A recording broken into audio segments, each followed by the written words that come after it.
South Africa has a litany of problems. Electricity supply, our roads and transport infrastructure is a mess, crime is out of control, but then there's also water. If it's not its availability, it's water quality that's the problem.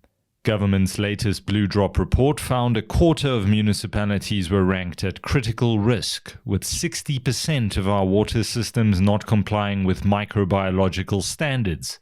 Earlier this week, a team of Israeli water experts arrived in South Africa to offer their help to ailing municipalities. Dr. Clive Lipchin, an expert in wastewater management, is leading the group of academics. He spoke at an event organized by the Jewish National Fund of South Africa. What pilot technologies do you foresee could be implemented in South Africa? So we are looking at developing pilot projects to address specifically the issue of sanitation in off-the-grid communities. So in the case of South Africa, that would be primarily the informal settlements where they do not have access to sewer grids. And so sanitation is a big problem. It's an environmental problem and it's a public health hazard. So we hope to introduce some of the technology that we have developed, which is on-site sewage treatment and recycling. So the idea is to treat the sewage on-site, so that removes the environmental and public health hazards. But by recycling the water, we're also able to return that water to the residents so that they can use that water either for small-scale farming or landscaping or any other non-consumptive use. Water or leak detection that Israel is world-class at. South Africa seems to have a massive problem with it. From your work in the Free State, being in the city of Tshwane and in Johannesburg, just off the top of your head, what are some of your observations of where South Africa, what are some quick wins for South Africa? Well, I think a quick win absolutely is to try to address leakages, because when you're losing water, you're losing money. So anything that you can do to address leakages is saving money as well. It's certainly going to be a much more effective solution than developing more water supply. I mean, think about it like this. If you invest technology in increasing your water supply, but your reticulation system is leaking, then you're losing water even though you've invested all that money. So it doesn't really make sense to invest money in increasing water supplies until you've actually done the best that you can do to minimize those leaks. And the technologies are out there to predict where leaks will happen. There's now growing technology that is not just about hardware but about software, using all kinds of algorithms that can actually predict where leaks will happen by measuring pressure along reticulation systems.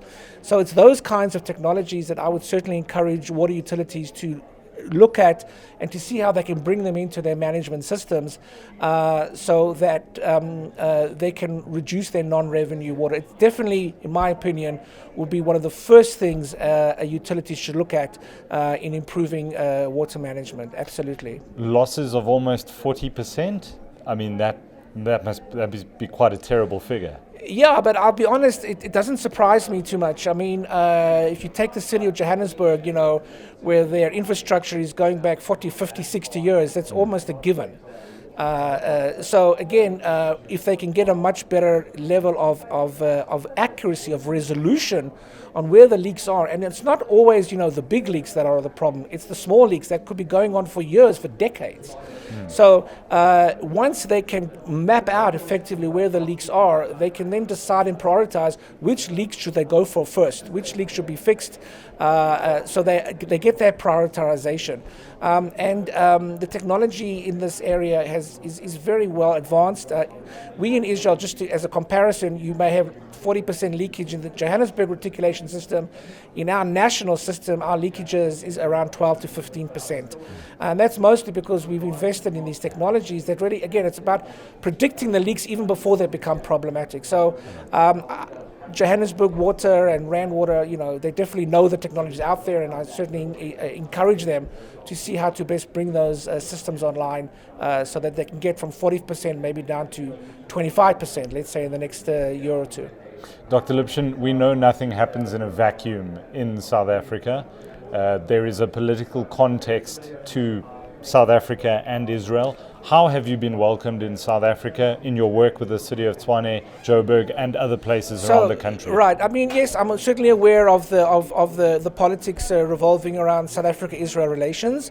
But all I can say is this: is that I have only been positively welcomed throughout my engagements, whether it be the city of Tshwane, Johannesburg Water, Rand Water. I have a growing and developing relationship with the University of the Free State, with the area of Kwakwa, which is also an area that has a lot of very important history here within South Africa. So again, I think that I think a lot of the politics is, if anything, a diversion to the fact that South Africans that are working in water understand that Israel has a lot to offer and are only too happy to engage with us to solve these water problems. We simply put the politics aside and we focus on the water. Also at the event was the General Manager of Operations at Johannesburg Water, Etienne Hichu. He has some good news for Joburg residents. So from a water quality point of view, I can put my head on a block. There's nothing wrong with the water quality within the city of Johannesburg. And at the same time, you're actually situated next to our water lab, where we test over 500 samples on a monthly basis on all the water, since we procure it from Rand Water, before our reservoirs, into our reservoirs, out of our reservoirs, within the reticulation. And like I said, we comply 99.6%, which is 0.6% more than what we need to comply. But maintenance and budget constraints are an ever-present problem for infrastructure, some of which has been in the ground for 8 decades.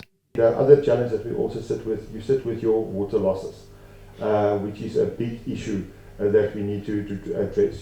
Currently 25% is your physical and your commercial loss.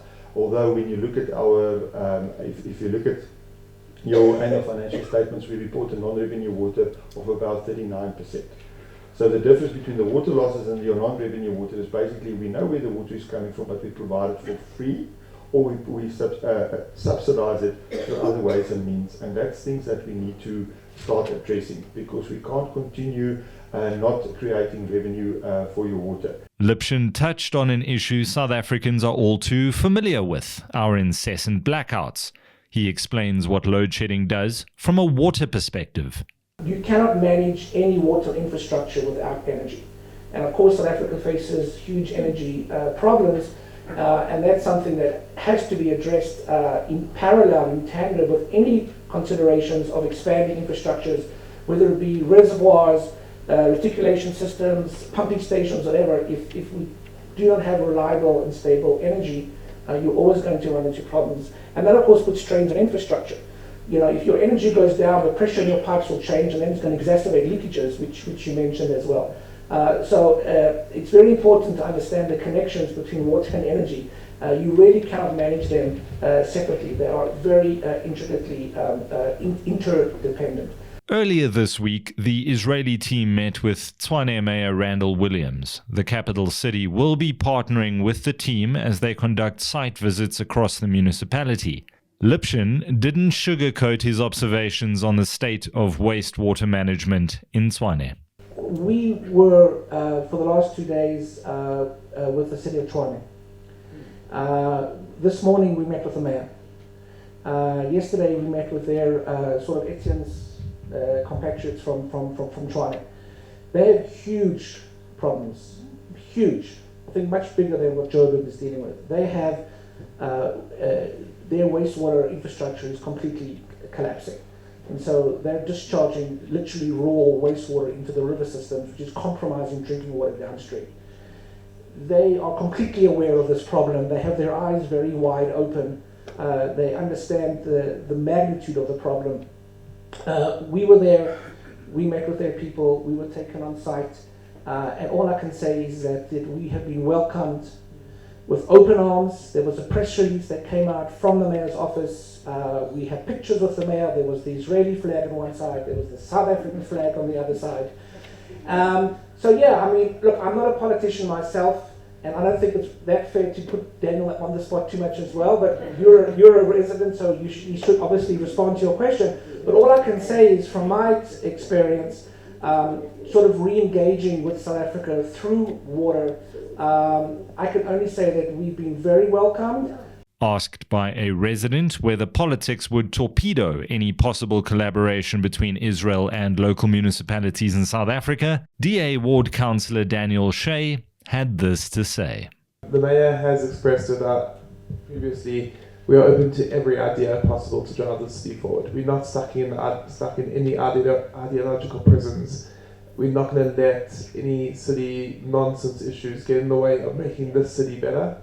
And whoever we need to partner with to do that is what we're going to do as a city, and she has committed to doing that. So, no, we're not going to let these things get in our way, and we have metros all over the country now that we are running, and dozens of municipalities that we are governing in coalition, and all those municipalities are open to these ideas. So we are moving away from that prison. Thank you.